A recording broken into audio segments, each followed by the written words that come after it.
You tell them I'm coming, and hell's coming with me, you hear? Hell's coming with me! Woo! And hell is coming tonight. We got a grilling session on tap here tonight. My posse fans, they love it when I do a little bit of grilling. And tonight we're going to throw on one of our old cohorts, someone who's been on the show a few times. Lost his noodle a few times, but for the most part, he's been a pretty good guest. For the most part, been a pretty good buddy of mine, and that's old Justin Walker, aka the Cuz. Basically, done a little video today where, I mean, I don't know what else to say other than it just comes across as someone grasping and just gleefully and spastically trying to take their shots at the SEC over one bad loss by Tennessee. Honestly, I'll be honest with you. Most SEC teams probably enjoyed watching Tennessee lose because they're probably some of the worst fans of all time.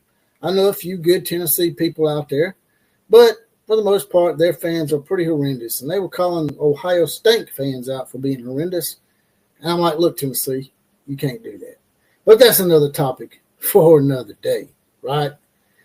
The emasculation that the rest of the college football world has with the SEC just continues to percolate and just boil over. And it's just so sad, man. I mean, I want to feel sorry for them, man. They're almost like a baby that can't burp, man. They want to get it out and they want to just let it all out, but they just when they think that they got it all out and that the SEC isn't emasculating them anymore, they're still backed up, man. They're still constipated. So, you know, our buddy Kuz in his little video, I'm going to bring it up for you. He said a few things that really irked me. Basically, the one thing that really pisses me off, they keep talking about, is the FCS games the SEC plays at the end of the year when they're all playing FCS games too. It don't really matter when you play the FCS game. It doesn't matter when you play your G5 game. You're still playing them, jackasses. So stop whining and bitching and complaining about the SEC playing one cupcake. That's all I'm saying, man. You ain't got to cry about it all the time. The SEC is where it's at, man. The SEC gets preferential treatment because they earned it, and y'all didn't. You little Bush League ass league, man. I try to be nice to y'all, man. Y'all have had your little panties in a bunch and a wad ever since Oklahoma and Texas told y'all to just basically get off their jock strap, get off their nuts, because they have been the ones that's been providing you with a conference. Yeah, sure, TCU and a few teams won the Big 12 conference there towards the end, but it's because basically Oklahoma and Texas just didn't give a shit anymore. Even though Texas did take your little title and brought it over here to the SEC with them, just like when Ric Flair left the WCW and took his belt to WWE. Texas just took y'all shit, and then they took Oklahoma with them. So, just saying, man. Let's go ahead and bring this up real quick. This is our boy Kuz, and we'll see what y'all think about it real quick.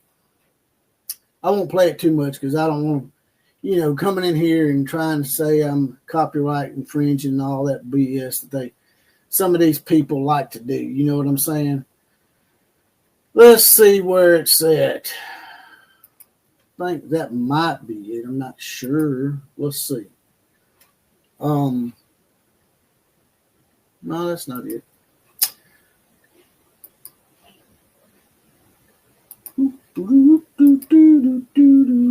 Nope, that's not it either.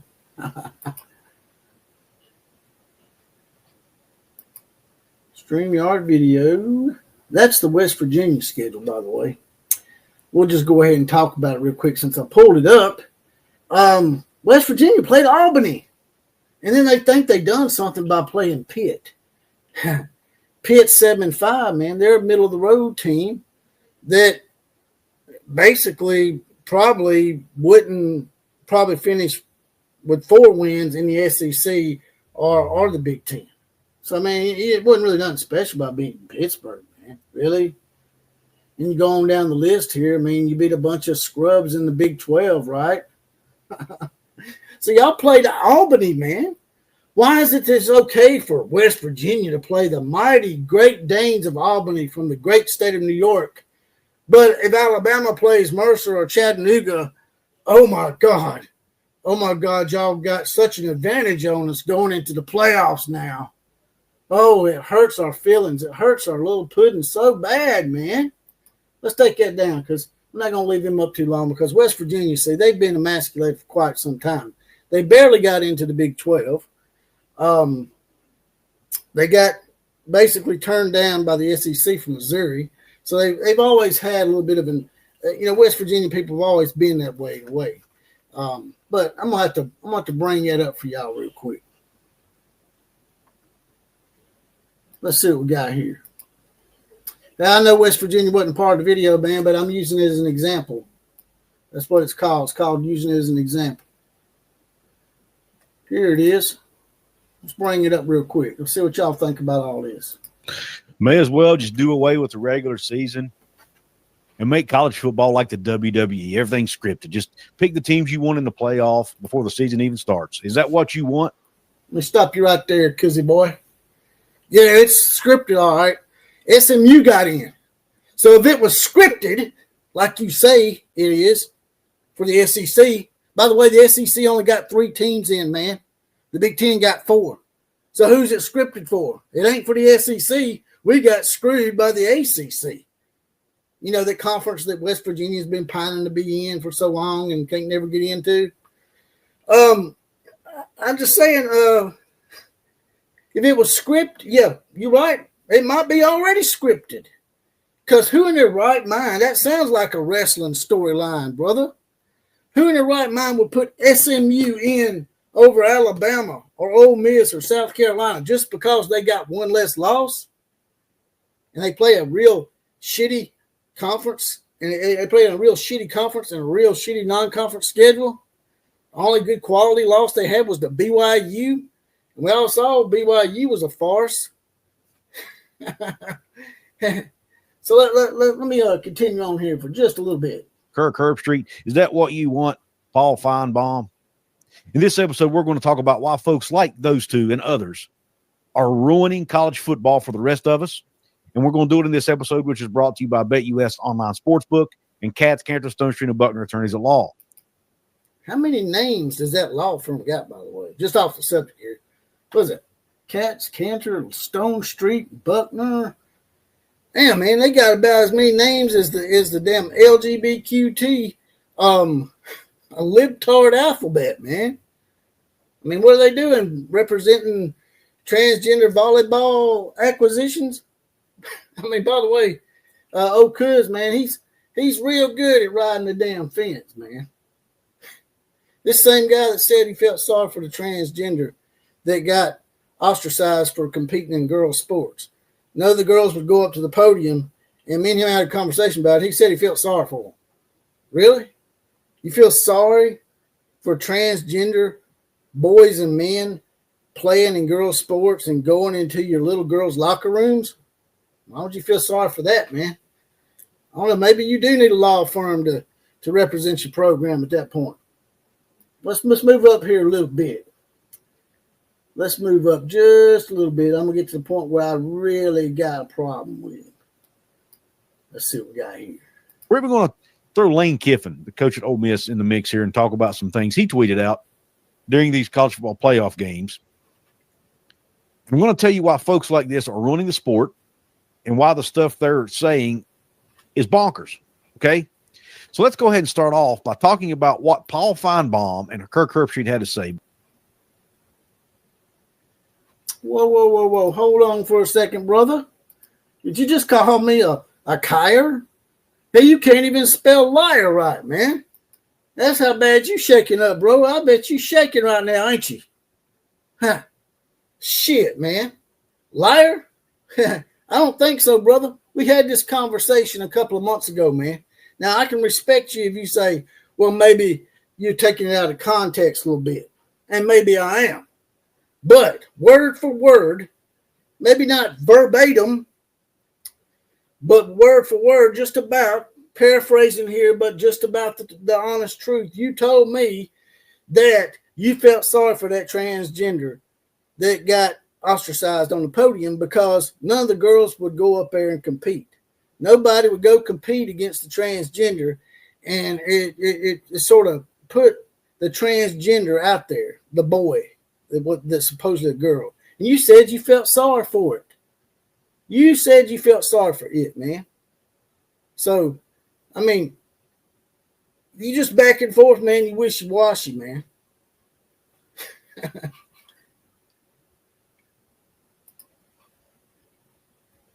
It's not a respectful debate, man. It's not, because the way he was coming at this whole thing to me was pretty not really slanderous, but he was basically slamming the SEC in this whole thing in a roundabout way, trying to use little corridors with Kirk Herbstreit and Paul Feinbaum, man. But before we get to them, let's real quick, because it kind of ties together. I'm going to show you a screenshot. Kind of don't tie together. Of Lane Kiffin. And during this past weekend's college football playoff games, Lane Kiffin put out some tweets. And here's one of them that says, Paul Feinbaum put out a tweet that says, so far, the CFP selection committee has given us some blockbusters. Take a bow. He was being sarcastic, talking about both Indiana and SMU getting basically blown out in their games. Well, Lane Kiffin reposted that tweet by Feinbaum. And then before that, he put out his own tweet that said, way to keep us on the edge of our seats, committee. Riveting. Again, criticizing them for letting in Indiana and Notre Dame. Indiana and SMU, who got beat by Notre Dame and Penn State, respectively. So Lane Kiffin got in on the action. Okay. And then Paul Feinbaum, not only did he have that tweet, but here's something else Paul Feinbaum said. He went on a show,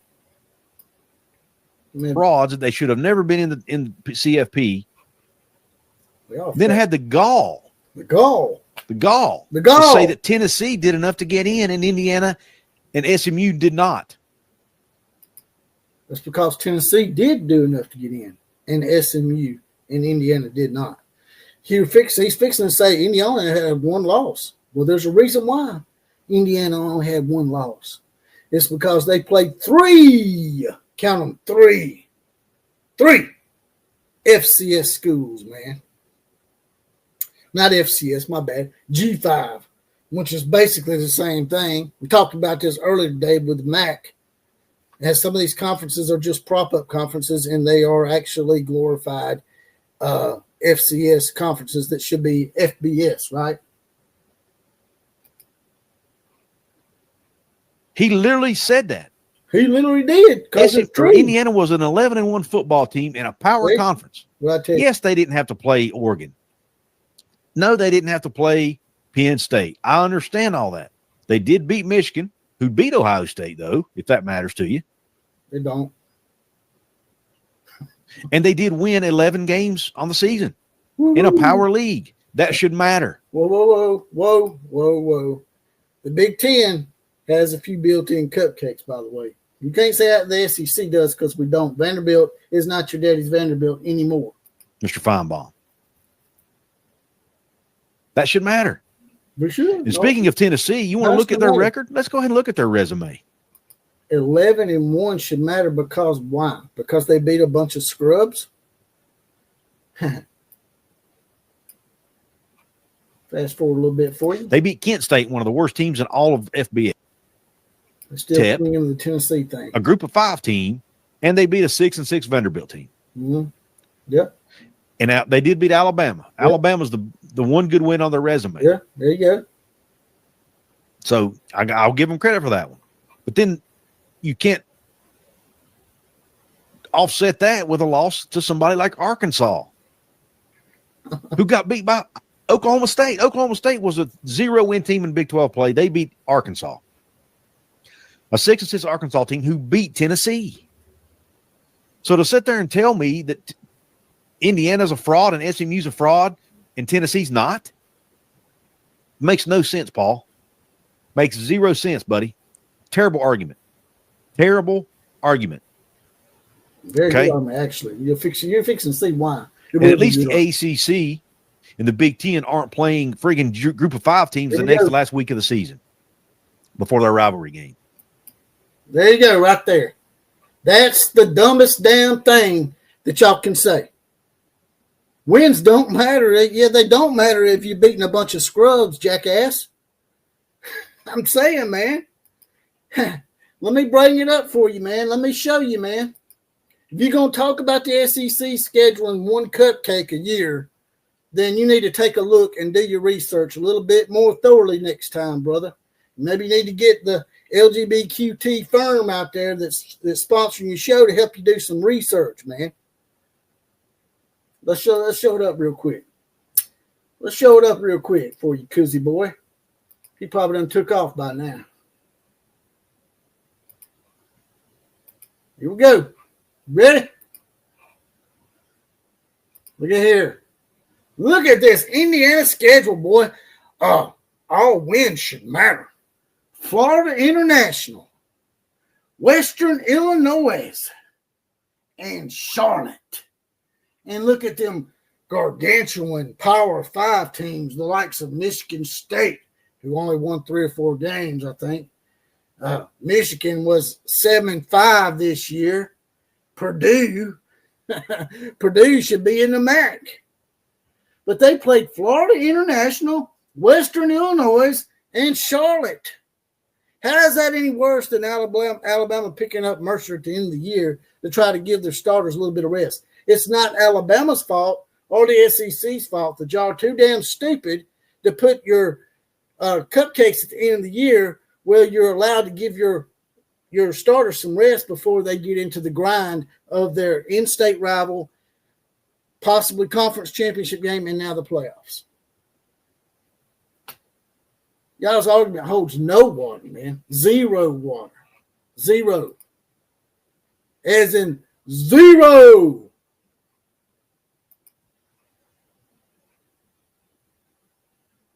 I didn't ask you if you had it. I didn't have you ask you if you had any issue with me grilling your opinions. I didn't ask for permission. I'm just saying, the shit y'all are saying holds no water, man. It's hypocritical, man.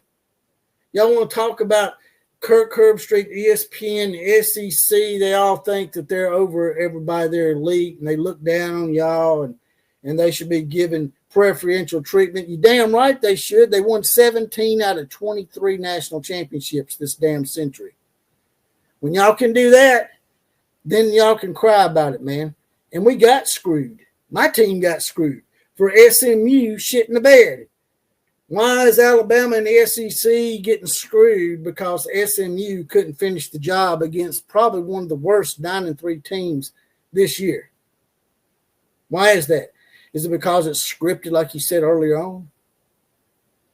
Just asking, man, because if it was scripted, then wouldn't Alabama have been in? Hell, maybe even Ole Miss.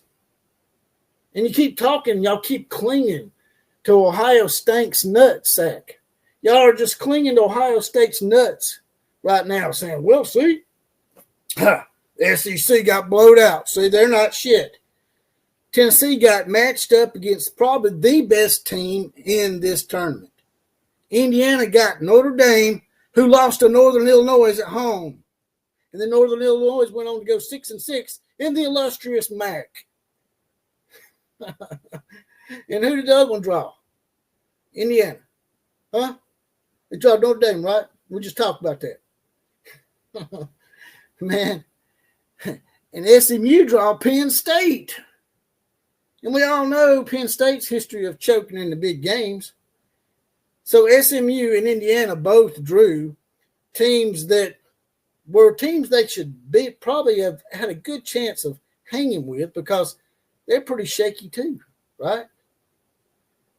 But y'all going to cling to one bad Tennessee loss as to y'all's what y'all are going to go to bat with to say that the big bad SEC is dead or the SEC doesn't deserve preferential treatment. Y'all going to cling to that one bad loss by Tennessee? Like I said, most of us here in the SEC don't give a shit about Tennessee. But here's you some example, Kuzzy boy. Alabama 52, Ohio State 24. In the national title game, not in a first-round playoff game, in the national title game. Alabama 42-14 over Notre Dame. In the national title game, not in a first-round game. Alabama 31, Notre Dame 14. Playoff game. Alabama 38, Michigan State 0. Alabama 52, USC 6. Alabama 41, Michigan 14. So for every one little bad loss by the SEC, because we got a few here and there, because that's going to happen from time to time, because there's, what is this? 1, 2, 3, 4, 5, 6, 7. At least that's just Alabama. That's not counting all the other teams in the SEC that blow people out, like the LSU's of the world, Georgia's of the world, who blew out TCU, by the way, in your illustrious Big 12, 65-7. So, the SEC had a bad loss. See, they suck. For every one bad SEC loss, you have 8, 9, 10 bad losses by the rest of you. That includes the Big Ten. All of you. So you come in here and you make your little high moral ground hypocrisy declarations about, they're just showing favoritism to the SEC. Well, sometimes you show favoritism because you're the best and because you've proven yourself. And quite frankly, outside of Oklahoma and Texas, who y'all don't have anymore, because we took your shit. And if we want to come over and take somebody else, we will. Just because we can. But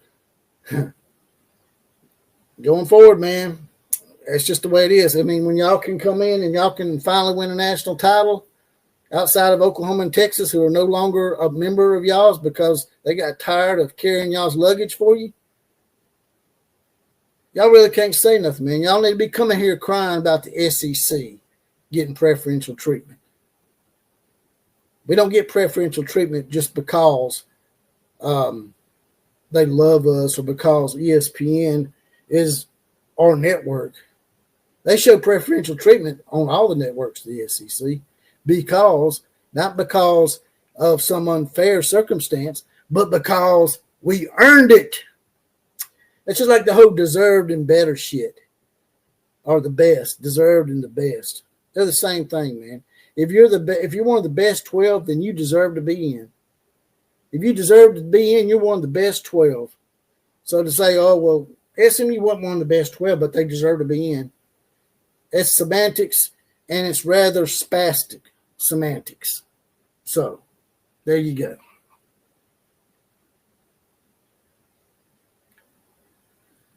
Yep. I had to say what I say, man. I'm pissed off about that shit for real, man. My fucking neck's burning. Smash that like button, says Jack Acker. He's an Oregon Duck. He's one of the few Big Ten schools that I respect because they're really not Big Ten to me. They're still a powerhouse Pac-12 team. If, the Pac-12 and the ACC hadn't been so damn stupid and believe Kevin Warren's snaky ass, the Pac-12 would still be around. The Pac-12 had a chance to basically destroy that Bush League conference that they call the Big 12 now. And they didn't do it because they listened to Kevin Warren. So now the Pac-12 is the Bush League conference with only 2 teams, and now they're trying to add a bunch of Mountain West teams. And that's what's going to happen in the Big 12 if we decide to be the case. You keep saying, well, why don't y'all just go off and make your own league? Well, that might happen. It might happen because of shit like this.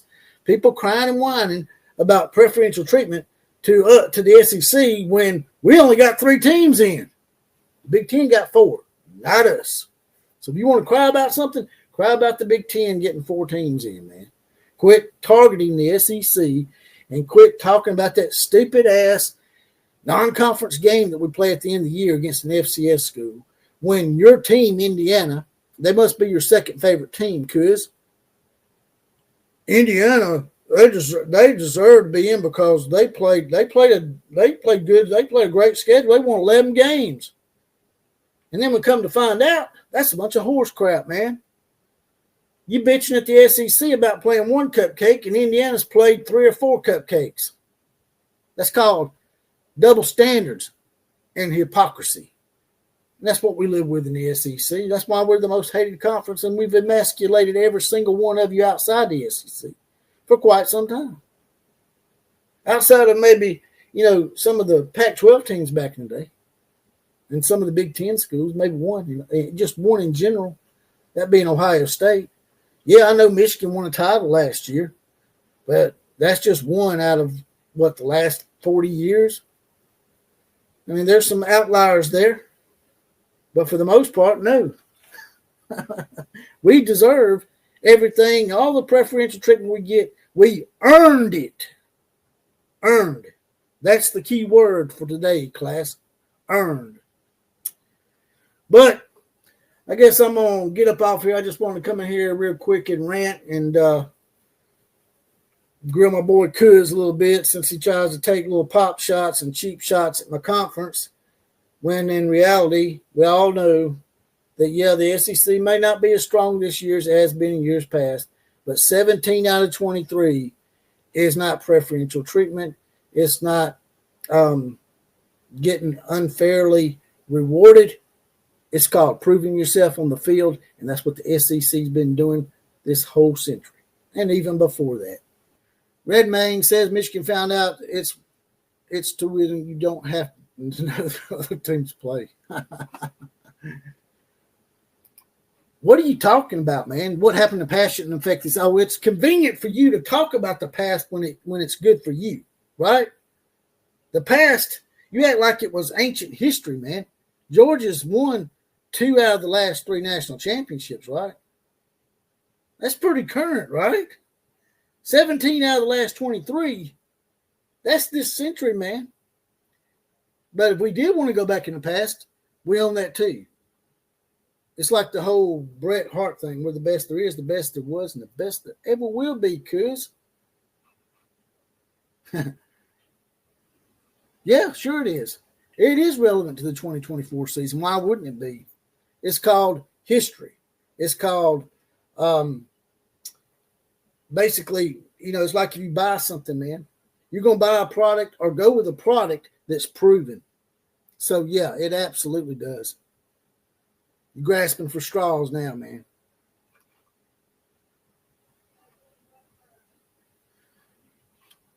So, yeah. Let's see what else we got up in here besides just Kuz. Men have no place in women's sports. I agree with that, John Christophic. And for the most part, Kuz does agree with that too. But he did say that he felt sorry for the transgender boy. I wouldn't feel sorry for it because it allowed itself to look like that. Freedom Half Off says the AP poll was dominated for decades by Yankee sports writers simply because there was more of them. Exactly. If it hadn't been for that, if it hadn't been for the Pac-12 and the Big Ten in the Rose Bowl holding college football hostage for 70 years, we would probably had a playoff in 1960s. Starting in the 1960s, we probably had a playoff, and Alabama would have been your first three-peat. Because from 65, I think it was 64, 65, and 66, they really won. They won the national championship in 64 and 65, and then they got screwed in 66 because Notre Dame and Michigan tied. And Alabama was third and undefeated.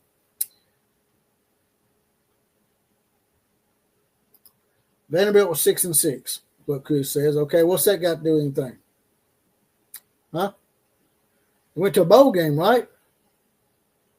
Did they not go to a bowl game?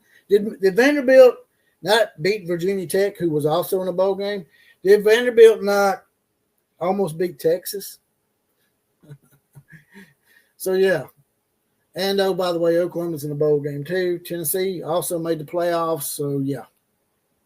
Just saying. What do you keep saying cowering for? You can't even spell the word, man. Yep, Merry Christmas to you too, cuz, even though you pissed me off tonight.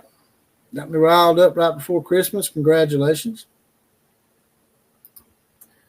Daniel Looney, even next year with 105 player limit and collective bargaining, college is dead. It's just the NFL light, one step at a time.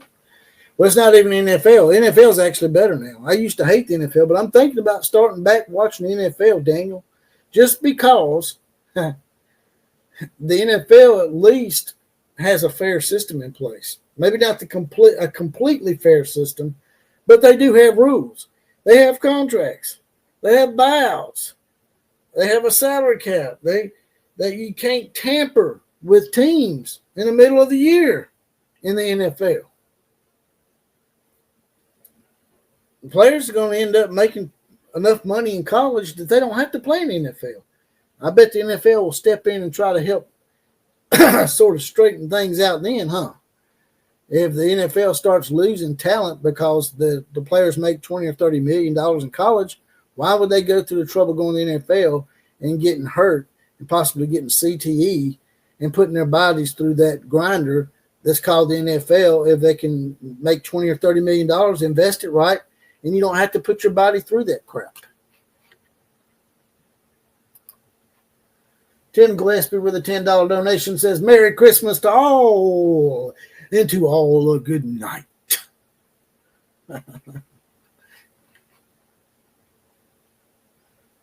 Well, I know what you say it means, Big Stat Kelly, but, after all, you are an LSU guy. You are a Cajun, and Cajuns can't even spell the word go without 5 letters. So I'm sorry, man. I just don't speak that convoluted language in the backwoods of Louisiana. All right, then. KMCA to all of the teams. Class is now officially dismissed.